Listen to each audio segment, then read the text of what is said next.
और आज के इस आदर्श विद्या मंदिर के पुनर्निर्मित बहुउद्देशीय सभागार के इस कार्यक्रम में मंच पर विराजमान आज के इस कार्यक्रम की अध्यक्षता कर रहे हैं आज के इस कार्यक्रम के अध्यक्ष डॉक्टर रमेश अग्रवाल जी, क्षेत्रीय संचालक। आज के इस कार्यक्रम में विशिष्ट अतिथि के रूप में आए मेरे कैबिनेट के मेरे साथी, राजस्थान के उप मुख्यमंत्री डॉक्टर प्रेमचंद बैरवा जी, अध्यक्ष प्रबंधन समिति आदर्श विद्या मंदिर डॉक्टर राजीव सक्सेना जी, सचिव प्रबंधन समिति आदर्श विद्या मंदिर डॉक्टर संजीव भार्गव जी, संरक्षक प्रबंधन समिति आदर्श विद्या मंदिर श्री केदार वैद्य जी, समाज सेवी देवव्रत गुप्ता जी, मुसाफर वाले। मेरे सामने बैठे हमारे क्षेत्रीय प्रचारक सम्मानीय निम्बाराम जी भाई साहब, प्रांत प्रचारक माननीय बाबूलाल जी भाई साहब, हमारे वरिष्ठ प्रचारक जुगल जी भाई साहब, मूलचंद जी भाई साहब, हमारे शिवलहरी जी भाई साहब, माननीय हमारे सभी गेंदालाल जी भाई साहब, हमारे विधायक गोपाल जी, बालमुकुंदाचार्य जी, प्रणामी जी, अजय पाल जी, रवि नैयर जी, और मैं देख रहा हूं कि इसमें वो सभी विराजमान हैं जो विभिन्न क्षेत्रों में इस राष्ट्र को मजबूत करने वाले हैं, जन को विचार से जोड़ने वाले इस सभागार में बैठे मेरे सभी भाई और बहनों, सबसे पहले तो मैं आप सभी का वंदन करता हूं, अभिनंदन करता हूं, आप सभी को मैं प्रणाम करता हूं कि मेरे को एक ऐसे कार्यक्रम में आमंत्रित किया है जो इससे मेरा नाता बहुत पहले से रहा है, चाहे वो विभिन्न कई प्रकार की बैठकों के माध्यम से रहा हो, चाहे मेरे सुपुत्रों की शिक्षा इस आदर्श विद्या मंदिर से हुई उसके कारण रहा हो, और मैं समझता हूं कि ये विद्यालय पूरे प्रदेश भर में इसकी जो पहचान है वो अलग ही है।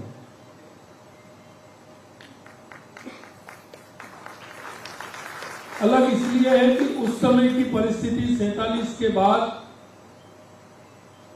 देश के अंदर जो परिस्थितियां बनी और उन परिस्थितियों में जो हमारे भाई पाकिस्तान से आए थे, उनको जीवन का उस अंधकार में प्रकाश नहीं दिख रहा था, और उस समय उस क्षेत्र में आकर के वो रहे और उनको ये विद्या मंदिर एक संबल बना उनके बच्चों को, इसलिए भी ये बहुत महत्वपूर्ण है। मित्रों, उस समय की परिस्थिति कैसी रही है? उन्होंने सब कुछ वहां छोड़ा, सिर्फ बदन से वो अपने यहां आए। उन्होंने अपने जीवन को परिश्रम की पराकाष्ठा से प्रारंभ किया और उनके बच्चों के लिए उस समय ये विद्यालय उन्हीं के सहयोग से, जन के सहयोग से, राष्ट्रवादी विचार के लोगों के सहयोग से एक बहुत बड़ा शिक्षा का केंद्र बना। और मैं कह सकता हूं ये विद्यालय हमारी संस्कृति, हमारी विचार का केंद्र तो है ही, लेकिन मुझे खुशी हो रही जब ये सूची बता रहे थे, माननीय हमारे संचालक जी कह रहे थे, वो 67, 68 का, 70 का, 75 का, 80 का जो दौर था, उसमें लोग देखते थे कि राजा पार्क आदर्श विद्या मंदिर बोर्ड में कहीं ना कहीं पहले, दूसरे, तीसरे नंबर पर अवश्य रूप से। इस विद्यालय की जो साख थी वो आज तक है, क्योंकि इसमें जो परिश्रम करने वाले हैं, समय देने वाले हैं, उनका हेतु सिर्फ एक आर्थिक नहीं है, उनका हेतु हमारे राष्ट्र के प्रति समर्पण भाव, उनका विचार, और उस विचार से आगे हमारी नई पीढ़ी को दिशा देना, वो उनके अंतर मन में छाया हुआ है। इसलिए ये विद्यालय अपने आप में बहुत ही निराला और एक ऐसा विद्यालय है जहां संस्कृति, विचार और आने वाले समय में हमारे विद्यार्थियों को किस तरह की शिक्षा दी जाए। मित्रों, मैं कह रहा था, आते ही मैंने देखा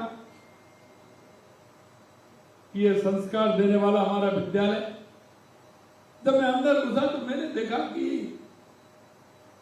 एक बड़े सभागार का लोकार्पण है। ये तो पहले से ही बना था, तो जैसे ही मैंने देखा, लेकिन मुझे ये नहीं पता था कि इसका दोबारा से पुनर्निर्माण इसका किया है, और इसकी भव्यता मैं देख रहा हूं, बहुत ही अच्छा इसको बनाया है। इसके लिए भी मैं धन्यवाद देना चाहता हूं। ये अब कभी कभी मैंने ये भी देखा है, क्योंकि इस रूट से मेरा आना जाना बहुत रहता है, और मैं बस से जब मैं इसमें आता था तो कई लोग कहते थे कि वहां बस का स्टॉपेज था। राजा पार्क में लोग जो उतरते थे, नारायण सिंह सर्किल से वापस नहीं आना पड़े, सिंधी कैंप से बस नहीं आना पड़े, तो एक उनका वो था कि कहां रोकना है, कि राजा पार्क आदर्श विद्या मंदिर पर रोकना है।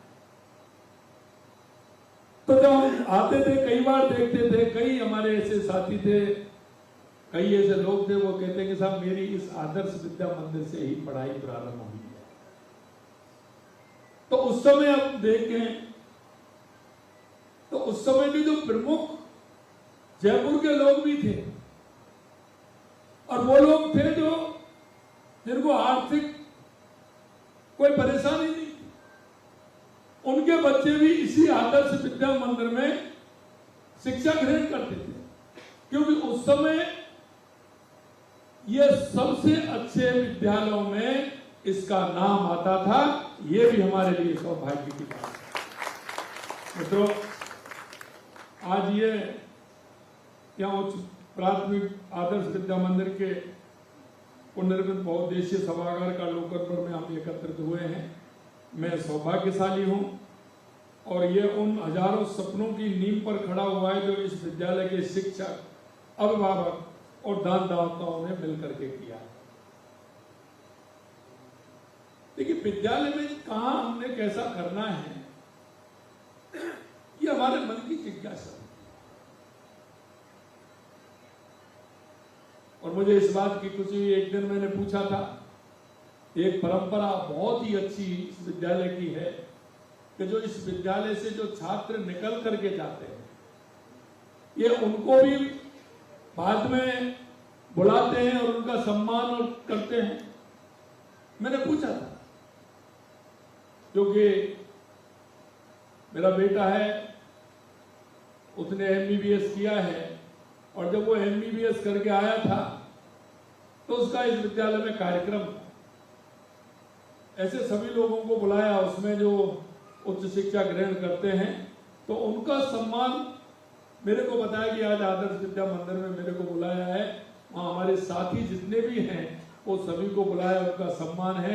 एक बहुत अच्छा काम है कि जो हमारे विद्यालय से निकल करके जाते हैं उनके सम्मान का कार्यक्रम भी हम यहाँ करते हैं।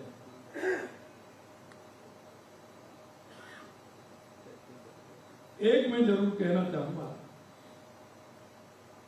कि हमारे ऐसे विद्यालय,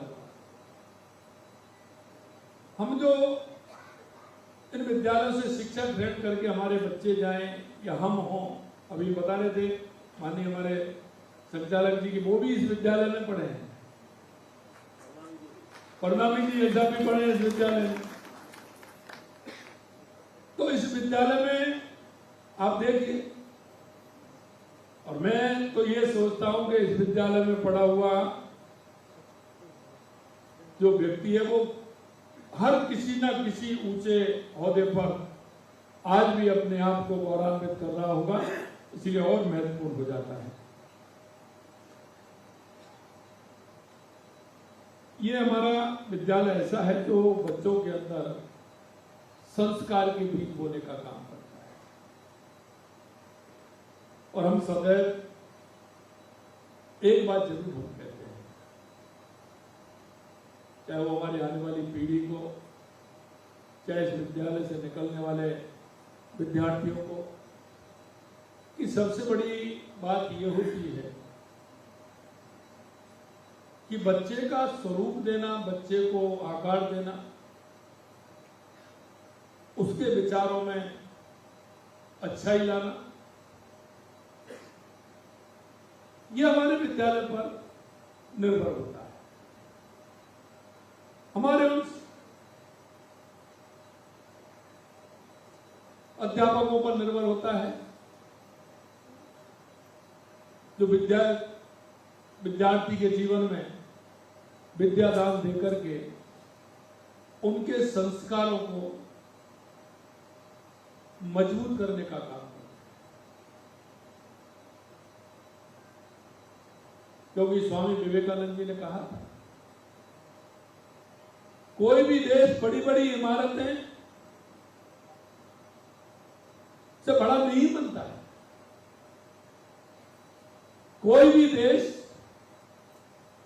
अगर बड़ा बनता है तो उसके जन के जो संस्कार हैं, विचार हैं, उनके अंदर देश के प्रति, समाज के प्रति, राष्ट्र के प्रति जो उनका भाव होता है और जिस भाव से वो काम करते हैं, उससे देश बड़ा बनता है। मैं निश्चित रूप से विद्या भारती को, क्योंकि देश भर में जिस तरह से हमारे शिक्षा के केंद्र चल रहे हैं, जिन संस्कारों को हम हमारे विद्यार्थियों के अंदर विद्यमान कर रहे हैं, स्वामी विवेकानंद जी ने तो कहा था 21वीं सदी भारत की होगी। मैं आपसे कहना चाहता हूं, क्योंकि आपने वो समय देखा है आजादी के बाद का, और आपने अभी 10 साल का समय, 11 साल का समय भी आपने देखा है। मैं इस बात को निश्चित रूप से कह सकता हूं कि स्वामी विवेकानंद जी ने जो कहा था, वो समय धीरे धीरे भारत का आ रहा है और आप महसूस भी कर रहे हैं। अगर सही शब्दों में मैं कहूं तो उस नरेंद्र ने कहा था, और ये नरेंद्र उसको आगे बढ़ा रहे हैं, इसमें भी कोई अफसोस नहीं है। क्योंकि मित्रों, हमारे संघ को भी 100 साल हुए, 100 साल पूरे हुए हैं। 100 साल का परिवर्तन देखेंगे तो निश्चित रूप से हमारे उन तपस्वी ऋषि मुनियों जैसा उनका काम, उन्होंने अपने जीवन को राष्ट्र के प्रति समर्पित करने वाले उन सभी हमारे ऐसे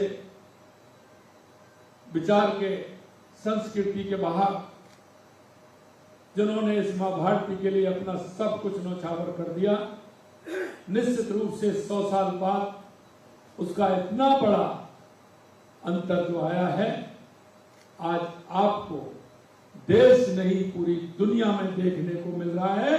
ये 100 साल की तपस्या है उस ऋषियों मुनियों की तरह, जैसे हमारे सभी प्रचारकों ने, हमारे वरिष्ठ जनों ने जिस तरह से तपस्या की।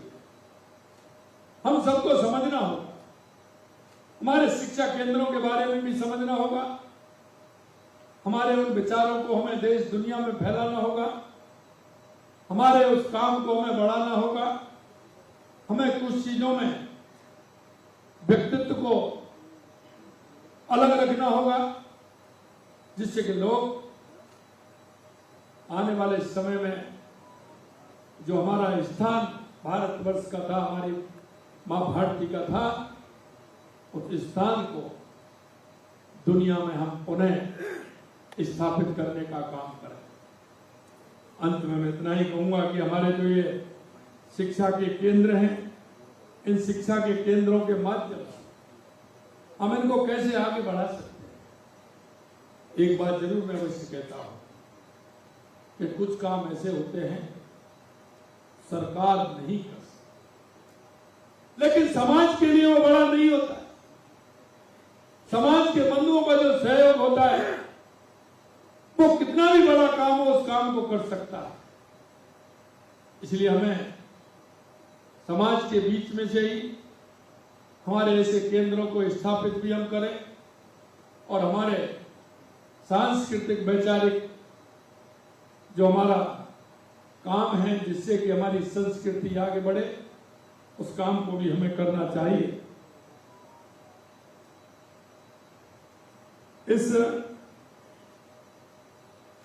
ये वो सीखते हैं जो जीवन में सच्चाई क्या है, कर्तव्य क्या है, दूसरों के प्रति करुणा का अर्थ क्या है। इन संस्थाओं से निस्वार्थ सेवा, सहयोग, करुणा की भावना इनमें विस्तार होती है और यही आवश्यक है, क्योंकि हमारी संवेदनाएं अगर समाज के प्रति नहीं होंगी, उस गरीब के प्रति नहीं होंगी, उस असहाय के प्रति नहीं होगी, तो हम वसुधैव कुटुंब के भाव को लेकर के नहीं चल रहे। हमारी संवेदना समाज के प्रति बहुत आवश्यक है और इसीलिए हम शांति, सद्भाव और मानवता का संदेश यहां से निकलकर पूरे समाज में फैलाते हैं। पीढ़ियों को आध्यात्मिक और भारतीय ज्ञान की उस धरोहर से परिचित कराते हैं जो हमारे ऋषि मुनियों ने हजारों वर्षों से सद हुई। जिस देश के बच्चे अपनी विरासत को जानते हों, उस देश को कोई भी रोक नहीं सकता, क्योंकि हमारे प्रधानमंत्री जी कहते हैं कि विकास और विरासत दोनों साथ साथ चलने चाहिए, इसलिए हमें उसका भी ध्यान रखना है। मैं हमेशा कहता हूं, किसी भी देश का सबसे बड़ा धन उसकी युवा पीढ़ी है और ये हमारे केंद्र उस युवा पीढ़ी को दिशा देने वाले होते हैं। मित्रों, क्योंकि अगर हमारा युवा सही दिशा में काम करेगा तो उसकी शक्ति और सामर्थ्य काम आता है और वो आगे चल करके समाज के काम आता है। युवा केवल आंकड़ा नहीं होते, वे उस शक्ति का नाम है जो किसी राष्ट्र की दशा और दिशा बदल सकते हैं। निश्चित रूप से हम कह सकते हैं कि हमारे ये शिक्षा के केंद्र पूरी तरह से उस काम में लगे हुए हैं। भारत के पास आज दुनिया की सबसे बड़ी युवा आबादी है और ये हमारी सबसे बड़ी ताकत है, लेकिन ये ताकत तब काम आएगी जब युवा शिक्षित हो, संस्कारी हो और उसके भीतर देश के प्रति एक जिम्मेदारी की भावना हो। और यही काम ये विद्यालय कर रहा है, इन बच्चों को संवारने का, तराशने का और उन्हें पढ़ाने का एक कुशल जो एक हमारा प्रजापति होता है, कुमार होता है, वो एक आकार देता है घड़े को, विभिन्न मूर्तियों को जो आकार देता है, ये आकार करने का काम हमारे शिक्षा के केंद्र कर रहे हैं। और मैं धन्यवाद देना चाहता हूँ हमारे सभी शिक्षक और शिक्षिकाओं को कि जो एक उस काम को वो समर्पित होकर के एक व्यक्तित्व को गढ़ने का काम कर रहे हैं। जब एक शिक्षित युवा समाज में आता है तो वो केवल अपना नहीं पूरे देश का भविष्य को उज्जवल करता है, रोजगार भी देता है, नवाचार भी करता है, दूसरों की मदद करता है और परोपकार की नींव भी रखता है। इसलिए आज इस मंच से विद्यालय के समस्त शिक्षकों का हृदय से धन्यवाद करता हूँ, उनका अभिनंदन करता हूँ। क्योंकि शिक्षक वो दीपक जो खुद को जलाकर जिंदगियों को रोशनी देते हैं, लेकिन उनके द्वारा गढ़े विद्यार्थी जब आगे बढ़ते हैं तो उनके हर कदम में उनके गुरु का आशीर्वाद होता है। साथियों, हमारी समाज शिक्षा को सर्वोच्च प्राथमिकता देती है। हमारी सरकार ये मानती है जब तक प्रदेश का हर बच्चा, चाहे वो शहर हो गांव हो, शिक्षा की रोशनी से वंचित है, तब तक विकास की कोई भी बात अधूरी है। इसी सोच के साथ हमने प्रदेश में विद्यालयों के लगातार हमारी सरकार काम कर रही है। उनको मैं ज्यादा इसलिए नहीं बताना चाहता कि वो काफी हैं। लगातार हमें इस तरह का कोई विषय आता है, कहीं से भी आता है, निश्चित रूप से हमारी सरकार शिक्षा के क्षेत्र में हर कार्य को करने के लिए तत्पर है। आगे आने वाले समय में हमने जितना काम 2 साल के अंदर किया है, वो कई हमारे काम इस तरह के जिनको हम स्थापित करना चाहते हैं। हमारा नौजवान हमारे देश की ताकत बने, हमारी प्रदेश की ताकत बने। हमारा नौजवान वो अपना आगे चल करके देश को और प्रदेश को दिशा दे। और हम ये भी कहना चाहते हैं कि हमारा नौजवान नौकरी लेने वाला भी बने तो नौकरी देने वाला भी बने, जिससे समाज में एक अच्छा एक काम भी हो और हमारा समाज जो अंतिम पायदान पर हमारे व्यक्ति हैं, चाहे हमारे वो पंडित दीनदयाल उपाध्याय जी हों, चाहे बाबा साहब भीमराव अम्बेडकर हों, जिन्होंने हमें एक दिशा दी है कि अंतिम पायदान पर खड़ा हुआ व्यक्ति, उसको जब तक आगे नहीं लाएंगे, जब तक हमारा देश आगे नहीं बढ़ सकता। मैं आपसे आग्रहपूर्वक कहना चाहता हूं कि हमारी सरकार पूरी तरह से उस अंतिम पायदान पर खड़े व्यक्ति के लिए लगातार हम काम कर रहे हैं, हमारे युवाओं के लिए काम कर रहे हैं। इसलिए हम युवा नीति भी लेकर के आए हैं, रोजगार नीति भी लेकर के आए हैं, और उस रोजगार और युवा नीति के माध्यम से जो हमने हमारे संकल्प पत्र में युवाओं से जो हमने वायदे किए, हम उन वायदों को भी पूरा कर रहे हैं। आप लगातार देख रहे हैं पिछली सरकार में क्या होता था। हम 2 साल लगातार हमारे पेपर हो रहे हैं, एक भी पेपर हमारा लीक नहीं हुआ। और लगातार आपने देखा 1.25 लाख नियुक्ति पत्र हमने हमारे 2.25 साल के अंदर हमने दिए हैं। 1,35,000 हमारे प्रक्रियाधीन है और 1.25 लाख का हमने उन्हें एक कैलेंडर जारी किया है। हम आपको विश्वास दिलाते हैं कि हमारे युवाओं के सपनों को निश्चित रूप से हम गति देने का काम करेंगे, उनके सपनों को पूरा करने का काम करेंगे। आज आपने एक ऐसे पुण्य कार्य के लिए एक पुण्य स्थान पर मुझे बुलाया। निश्चित रूप से मैं सभी आयोजकों को बहुत बहुत धन्यवाद देता हूँ, बहुत बहुत साधुवाद देता हूँ। और इस कार्यक्रम में आए सभी आप लोगों को यही निवेदन करता हूँ कि हम समय समय पर हमारे ऐसे शिक्षा के केंद्र या हमारी संस्कृति के केंद्र, हमारे विचार के केंद्रों को आपका सहयोग हमेशा रहे। इस आशा और विश्वास के साथ आप सभी को बहुत बहुत धन्यवाद। जय हिंद, जय भारत, जय भारत।